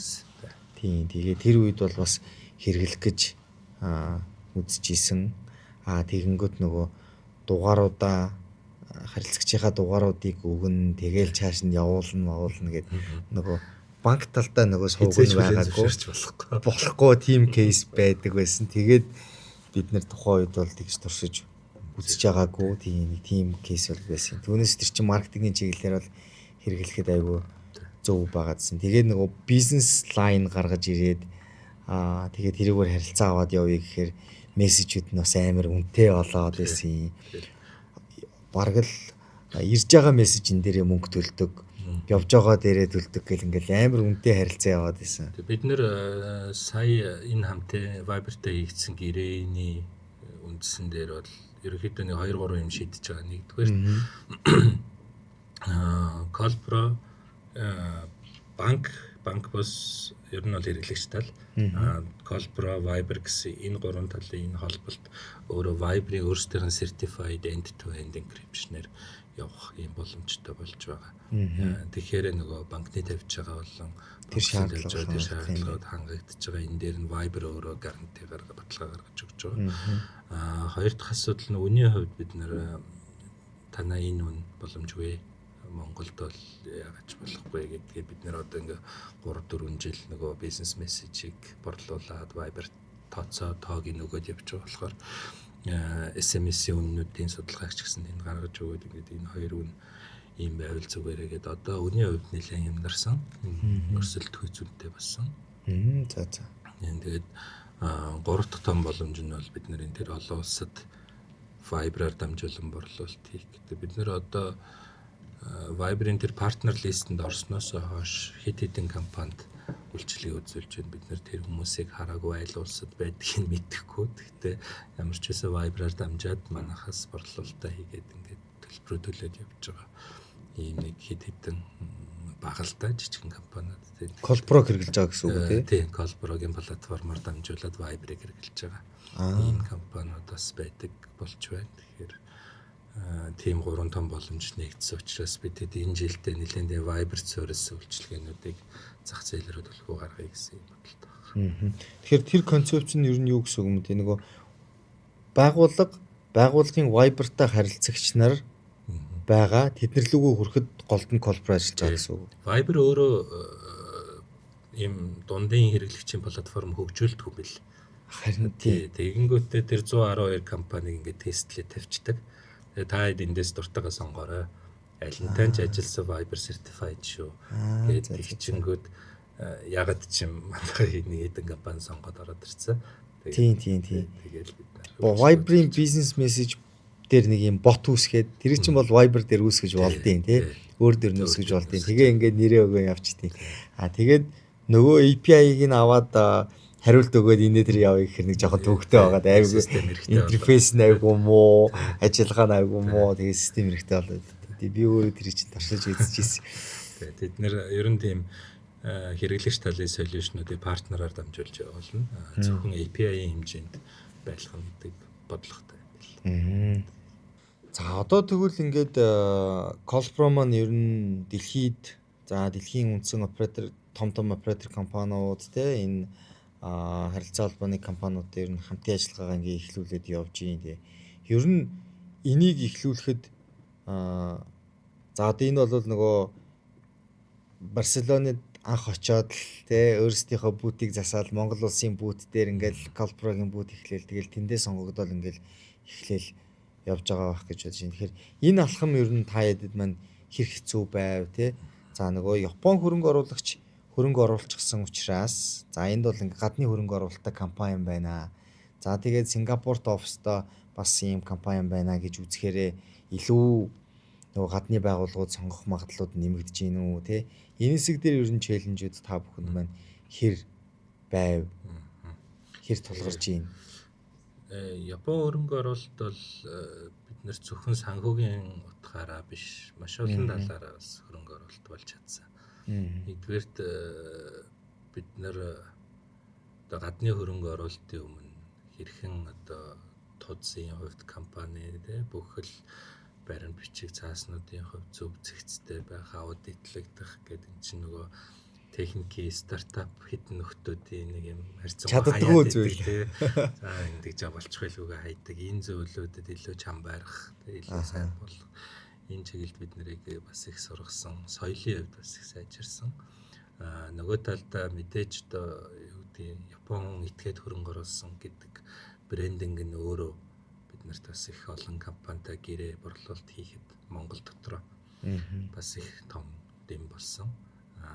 Олон улсад бол мэдээ Сингапурт очиод ингээд ярихад бол Япон хөрөнгө оруулагчтай гэдэг бол ингээд баг маш олон зүйлийн ногоон гэрэл болчихж байгаа. Тийм 100% Монгол биш энэ Япон хөрөнгө оруулалтад тэрэн тэгээд дөнгөж одоо хөрөнгө авчаад Сингад ирээд байгаа асуудал биш шүү дээ. Тэгээд олон жил ингээд хамтдаа өсөөд өгчөөд ингээд явцсан ийм хөрөнгө оруулалттай компани байна гэдэгт нь бол олон улсад бидний нэр хүндэд маш сайн эргээр нөлөөлж байгаа.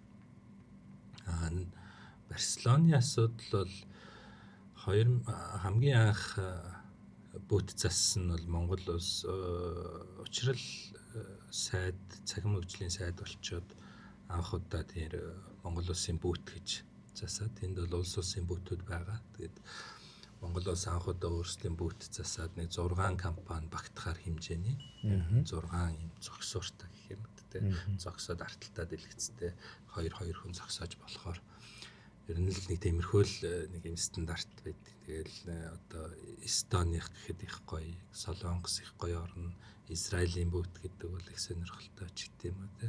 Ингээд нэг юм улс улсын бүтүүд бол их сонирхолтой. Тэгээ манайх анх удаа зохион байгуулсан харамсалтай нь манай хувийн хвшлийнхэн тэн дээр нэг их оролцоогүй.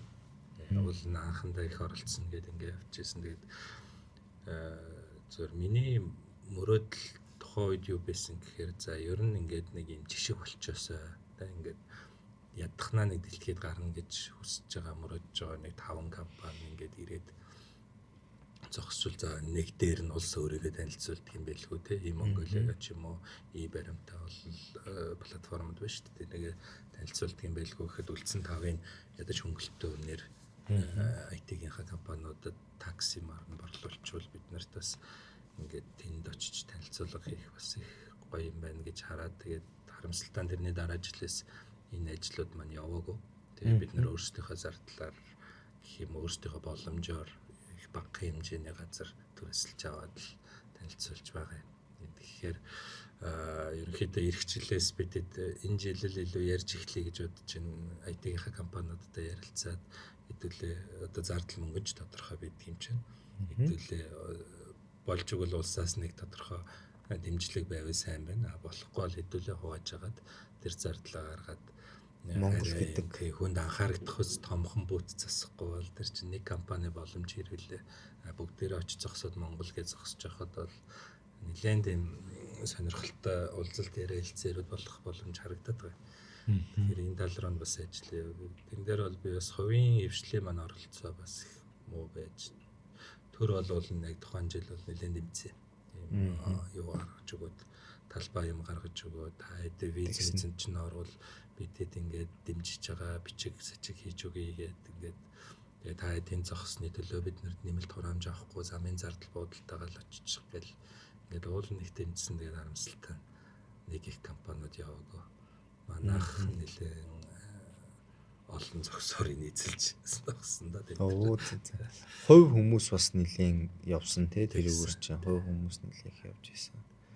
Тэг яг хөө тэгээд ингээд харахаар тэн дээрээс харахаар биднэрт яг ингээд дэлхийд гарах продакт ер нь байхгүй юм шүү те бид нар бэлэн болоогүй байгаа юм шүү гэдэг нэг бодол надад бол төрж ийн л та тий. Зориглоод тийшээ очиж чадахгүй байна гэдэг чинь санхүүгийн асуудалтай ер нь тийшээ очиж санхүүгийн нэгдүгээр санхүүгийн асуудал байна.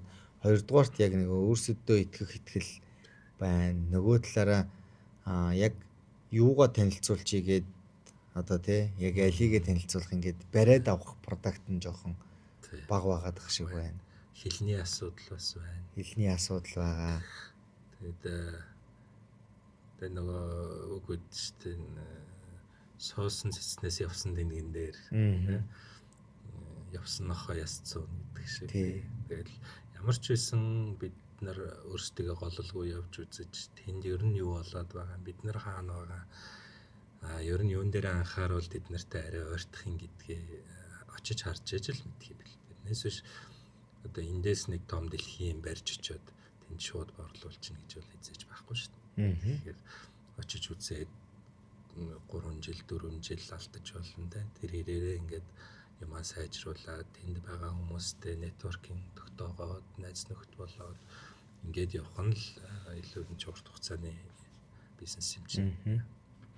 Тийм тэнд ч одоо ингээд жил болгон ялгаагүй л очиж байгаа хүмүүс байгаа тий. Тэгэнгүүт эхний жил харчин за эднийх нэг юм байна. Хоёр дахь жил нь очингууд арай өөр юм яриад ирвэл өө чинь өөрчлөгдөж байгаа юм байна. Гурав дахь жил нь очиад ирэнгүүт за нөгөө хүссэн юм хийцэн тэгсэн ирнэ арай баг үнэтэй хямдхан хэрэглэхэд боломжийн байвал за эднийтэй чи нэг ер нь яриад үзье гэдэг юм бодол төрнө шүү дээ тий. Ер нь бүхэл тэнд байгаа компаниуд тэгжил борлуулалтаа хийж байгаа. Тэрнээс биш яг бид нар энд $100,000 төлөөд орж байгаа.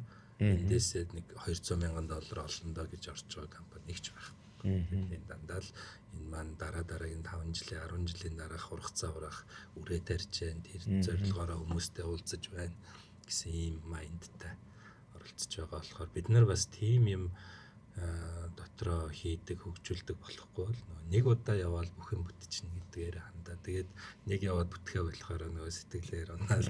Тэрээс амар зардалтай байлаа. Зардалтай гэдэг. Энэ бас жоохон дэми бодол юм болов гэж харсан. Тийм баг. Тэгтээ нөгөө тийшээ очих нэг зорилго компани алсын хараа ирээдүйн ингээд бас айгүй сайн тодорхой байх хэвээр. За эсвэл эхний удаа очичоод тэндээс нэг өөрсдийгөө хаана байгаа гэдгийг харчаад тэрэндээ бэлдэх тэр ч гэсэн маш том хөшөөрөг болох байх л та. Энэ жилийн бас нэг сонирхолтой зүйл нь улс орнууд ихтгэл тавьдаг болсон байлаа. Би Солонгосын, Туркийн гээд хоёр ихтгэл дээр орж сууж үзсэн. Тэгээд бид нэр их сонирхолтой юм ярьж байгаа энэ дэр Туркийнх бол unicorn гэдэг шиг Turkon гээд санаа гаргацсан. Тэгээд туркууд нийлж unicorn төрүүлэх юм бидтэй. Тэгээд нэлээ олон яамдууд нь ингээд нийлээ дундаасаа юу тэр нэг юм байгууллага гаргацсан. Тэрэнд нь хэд хэдэн стартапууд сонгогдсон.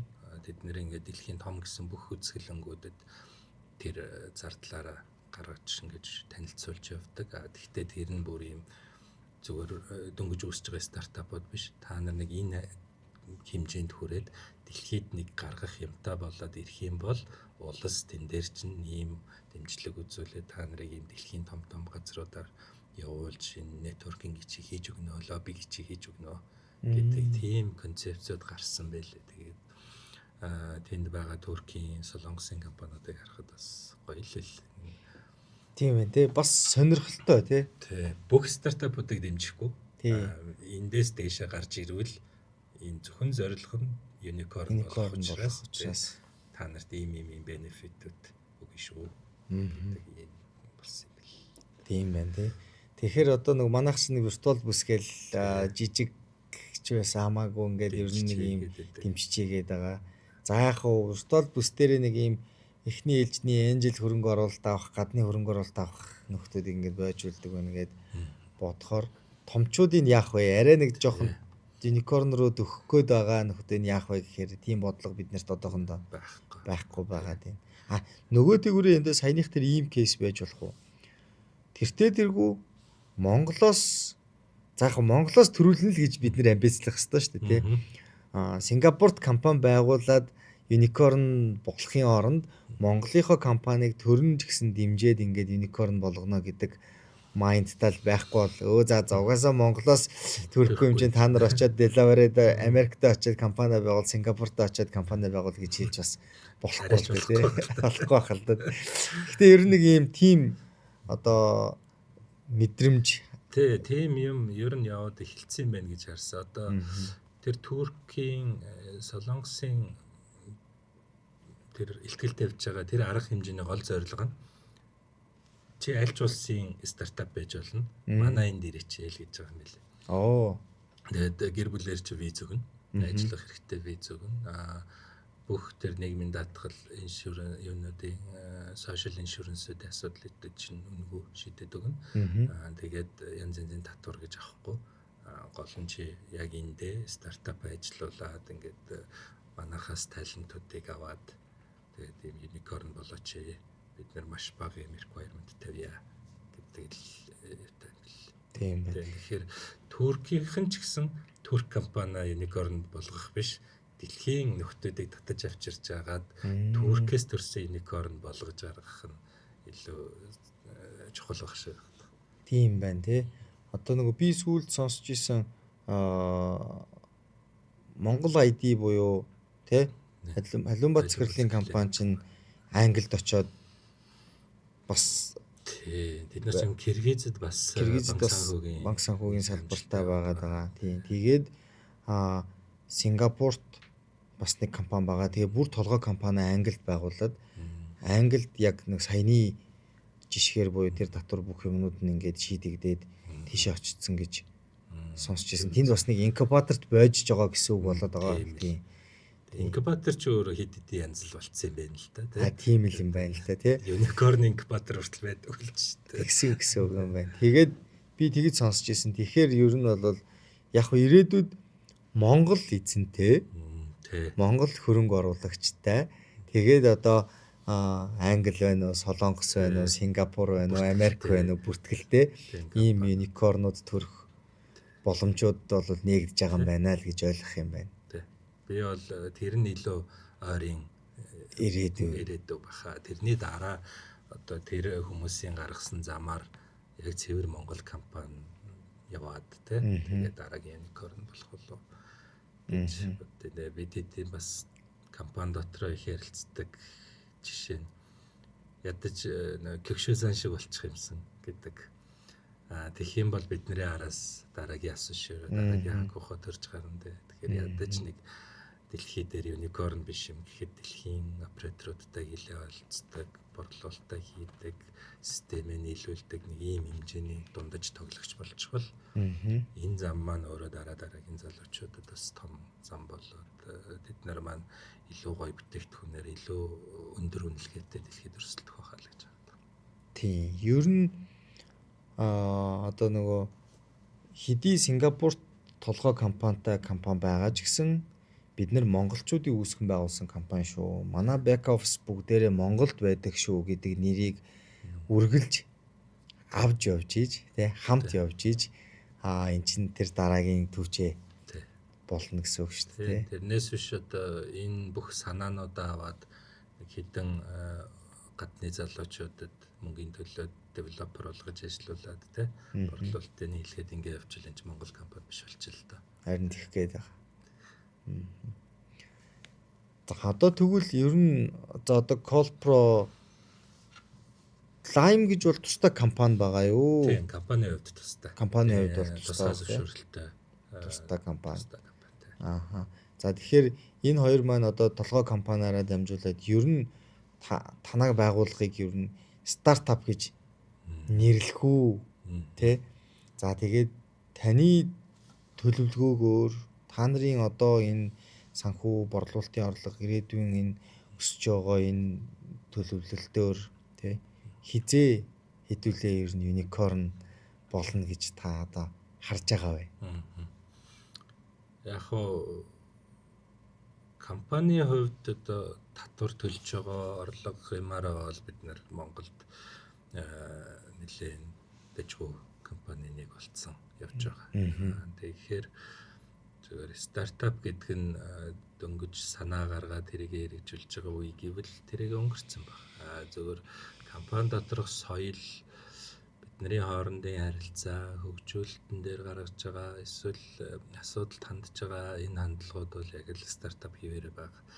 Илүү нөгөө корпорат бүтц рүү аль болох орохгүй хичээгээд илүү хэвтэй бүтцтэй байх гад ингэж оролдож байгаа. Мэдээж нөгөө хэрэглэгчийн үнцэнтэй датаг хариуцж байгаа. Хариуцлагатай ажлын хувьд бол газар нэгжийн бүтэц тэрэндээ таарсан хариуцлагын тогтолцоо юмнууд байгаа л да.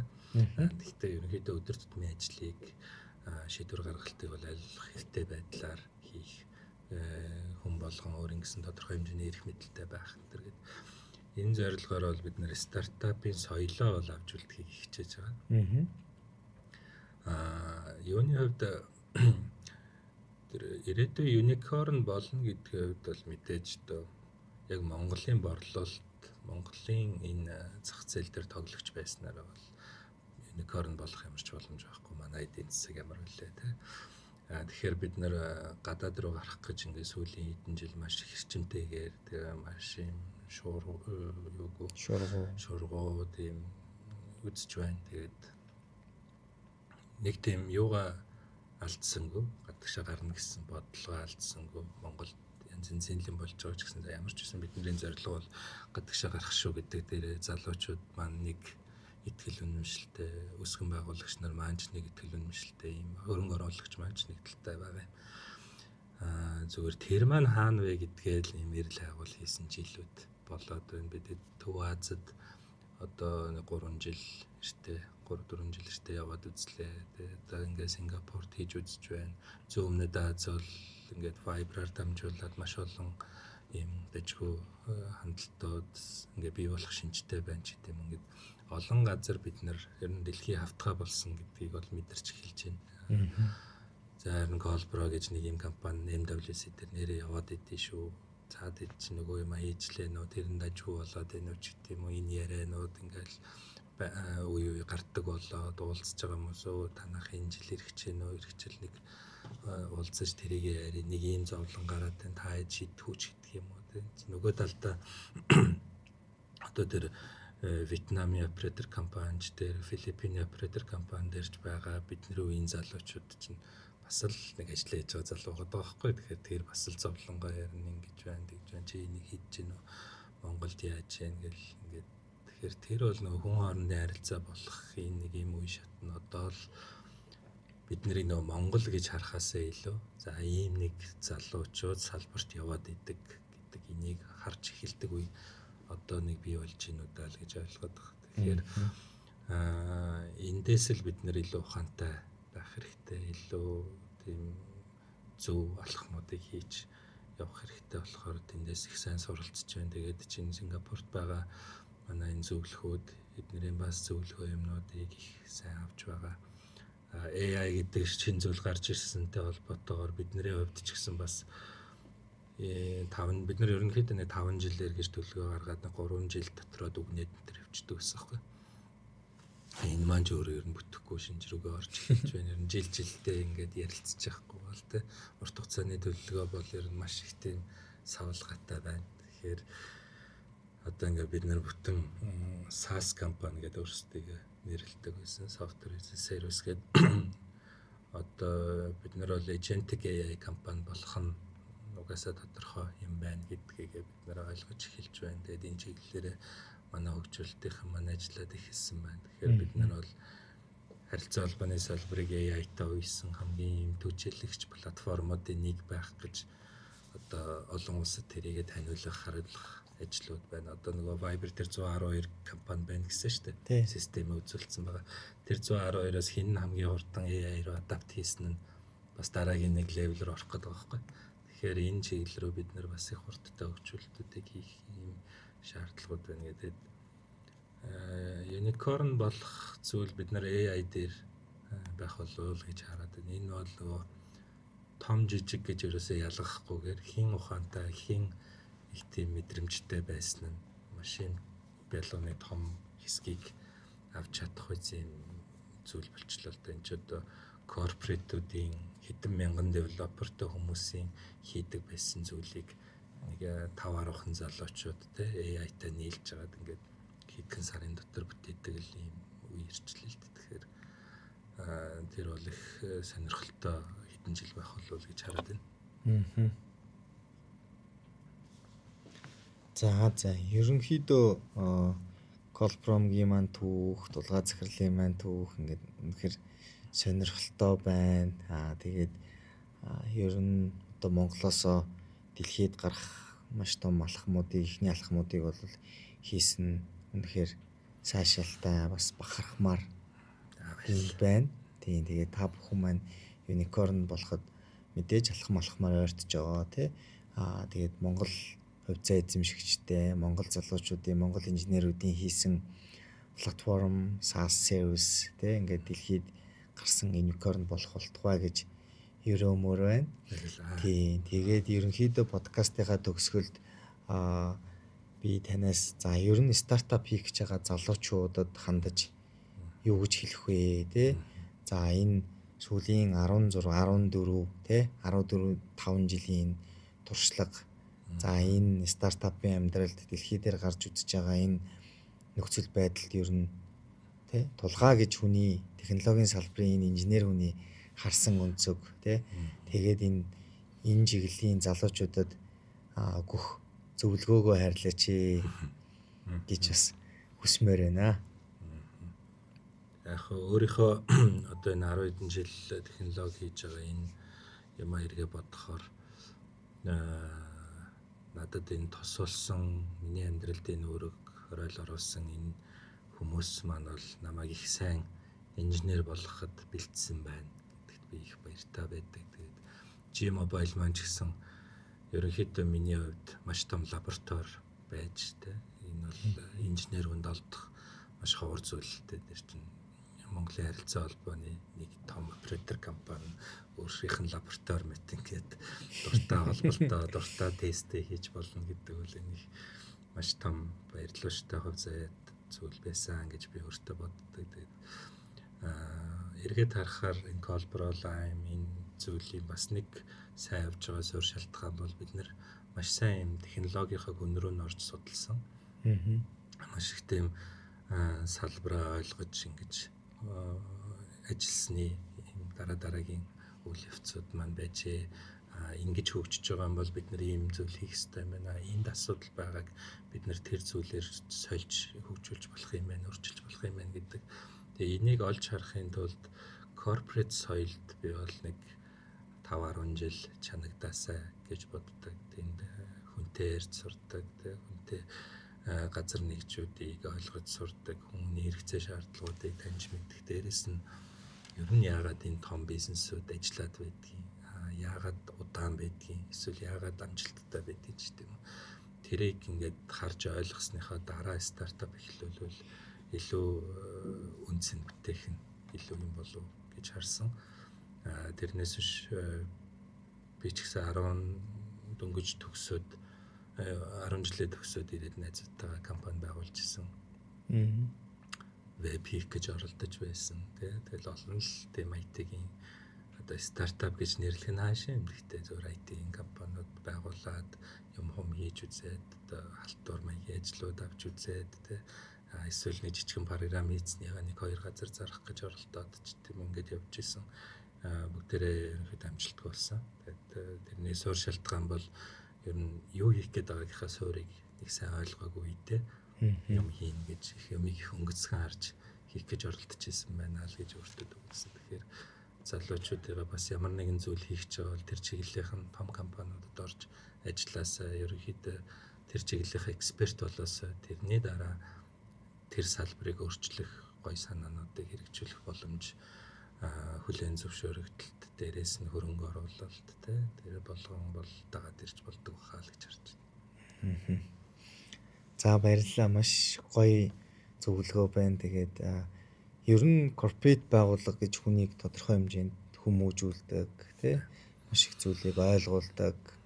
Тэгээд стол захиралдаа одоо хөрөнгө оруулагчид тавихаас өмнө ямар ч байсан захиралдаа нэг юм пэйж тавьж тайлан тавьж үзэн тий олон хүний хүмүүсийн өмнө гарч илтгэл тавьж үзэн цаг тухайд нь ажлыг хийж сурна, цаг хугацаа гэдэг зүйлтэй бас уралдана, хүнээс үг сонсож сурна, даалгавраар сурна, хариуцлагатай болж сурна. Тэгэхээр энэ бүх зүйлүүдийг сургадаг энэ одоо том байгууллагуудад бас ажиллаад үзэх юм бол тэнд байгаа асуудлыг нөгөө үнэхээр л одоо яг таны айдиа яг тэнд явж штэ тий тэнд байсан тэнд хийж болох тэр лаборатори тэр зүйлийг ингээд ашиглаад нэг айдиа бүтээгээд тэр айдиагийн чинь үнэхээр байгууллага чинь хэрэглэх за эсвэл бусад байгууллага хэрэглэх хэмжээнд байх юм бол тэр бол бас таны хувьд маш том одоо бүтээгдэхүүн чинь болоод ингээд гарч ирж чадах нь байна тий.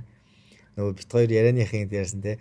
G-Mobile тэрийг аваа хэрэгэлсэн бол одоо шал өөр нөхцөл тий байх байсан гэдэг шиг. Тэгэхээр та бол стартап хийж байгаа залуучууд маань бол тэнд бэлэн санаа, бэлэн тодорхой хэмжээнд цаг хугацааг одоо бас хялбарчилж байгаа гэх юм уу тий. Юмыг зүйлийг туршиж үзэж байгаа ийм цаг хугацаа бол корпорат байгууллагад бас байж болдгий шүү. Тэгээ одоо ч гэсэн тэгээ корпоратийн удирдлагууд ч бас залуучуудаа их дэмждэг болсон. Арай өөр болсон ажлын соёл ч гэсэн их өөрчлөгдөж байгаа. Энэ үед бас тэндээсээ хамтарсан компани байгуулах ч байд юм уу те эсвэл тэн дотроос хөрөнгө оруулалтаа олох гэл янз янзын гоё боломжууд илүү нэлээд болсон байна. Тийм баг. Тэгэхээр нэг юм тэнд байх хугацаагаа маш үр бүтээлтэй ашиглаад тэндээсээ одоо тулгай захирал шиг бэлэн продукттай те POC хийх хэмжээний MVP-тэй те ийм продукттай гараад ирэх юм бол бас нөгөө талдаа цаг хугацааг хэмнэн чадчихин, эрсдлийг бууруулж чадчихин тий. Түүнээс ш тэнд байгаа нэг 3 залуучууд яа ажил ядаргаатай байна. Гараад юм хий гэвэл бас хэцүү тий. Бас хэцүү тий. Тэгэхээр одоо муухагаар хэлбэл корпоратаа ашиглаач гэж хэлж байгаа. Гэхдээ тэндээс та нар юм сураад бэлэн зүйлтэй гараад ирэх юм бол илүү амжилтанд хүрч болох уу гэж бодож байна.